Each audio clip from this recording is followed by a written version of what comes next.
Video చూసేటటువంటి మిత్రులందరికీ నమస్తే.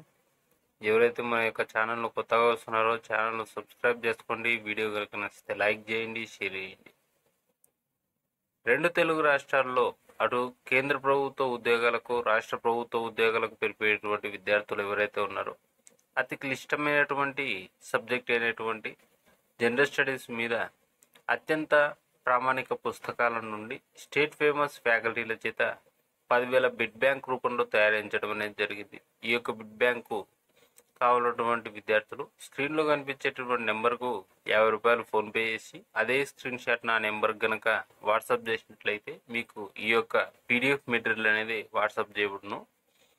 ఆల్రెడీ తీసుకున్నటువంటి విద్యార్థులు ఏపీ పోలీస్ కానిస్టేబుల్ మెయిన్స్ రాత పరీక్షతో పాటు ఆర్ఆర్బి, ఆర్పిఎఫ్, ఏఎల్పి టెక్నీషియన్తో పాటు నిండమన్నటువంటి జేఈ పోస్టులకు ప్రిపేర్ అయ్యేటువంటి విద్యార్థులు కూడా ఈ యొక్క మెటీరియల్ అయితే కొంటా ఉన్నారు. వాట్సాప్లో మెటీరియల్ చాలా బాగుందని చెప్పేసి మెసేజ్ చేస్తూ ఉన్నారు. దయచేసి ఇంకా తీసుకున్నటువంటి విద్యార్థులు ఎవరైతే ఉన్నారో వారు ఆ యొక్క నెంబర్ను సంప్రదించండి. ఇక టాపిక్లోకి వెళ్తే, నిన్న మండలి ప్రశ్నోత్తరాల సమయంలో ఆర్థిక మంత్రి అయినటువంటి పయ్యావుల కేశవ గారు త్వరలోనే జాబ్ క్యాలెండర్ ప్రకటిస్తామని చెప్పేసి ప్రకటించడం అనేది జరిగింది. ఇందుకు సంబంధించి న్యూస్ ఆర్టికల్ కూడా న్యూస్ పేపర్లో రావడం అనేది జరిగింది.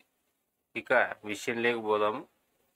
జూన్ 2019 నాటికి దాదాపుగా 2,46,000 రెగ్యులర్ పోస్ట్ ఖాళీగా ఉన్నాయి. ఈ ఖాళీ పోస్టులలో కొన్నింటిని కాంట్రాక్టు, అవుట్సోర్సింగ్ వ్యక్తులు పనిచేస్తున్నారని చెప్పేసి పయ్యావుల కేశవ్ గారైతే తెలిసారు. సో నిరుద్యోగ యువతకు ఉద్యోగాలు కల్పించేందుకు డెఫినెట్గా అతి త్వరలోనే జాబ్ క్యాలెండర్ ప్రకటిస్తామని చెప్పేసి వారైతే పేర్కోవడం అనేది జరిగింది. ఇంకొక విషయం లేక పోతే, రాష్ట్ర పోలీస్ శాఖలో 20,000 సిబ్బంది కొరత ఉందని హోంశాఖ మంత్రి వంగలపూడి అనిత గారు కూడా శాసన మండలిలో ప్రశ్నోత్తరాల సమయంలో సభ్యులు అడిగినటువంటి 2 ప్రశ్నలకు సమాధానం చెప్పారు. కోర్టుల్లో కేసుల కారణంగా పోలీస్ కానిస్టేబుల్ నియామక ప్రక్రియ నిలిచిపోయిందని, త్వరలో వివాదం పరిష్కారం కాగానే సిబ్బంది నియామకాలు చేపడతామన్నారు.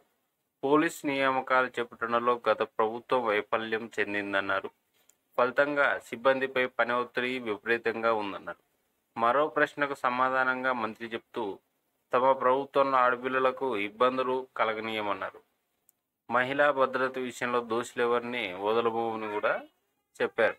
సో ఏది ఏమైనప్పటికీ కూడా అతి త్వరలో జాబ్ క్యాలెండర్ అయితే రానుంది. ఏపీ నిరుద్యోగులు అయితే ఇంక ఎవరైతే ఉన్నారో వారు మీ యొక్క ప్రిపరేషన్ను ఇక స్టార్ట్ చేయండి.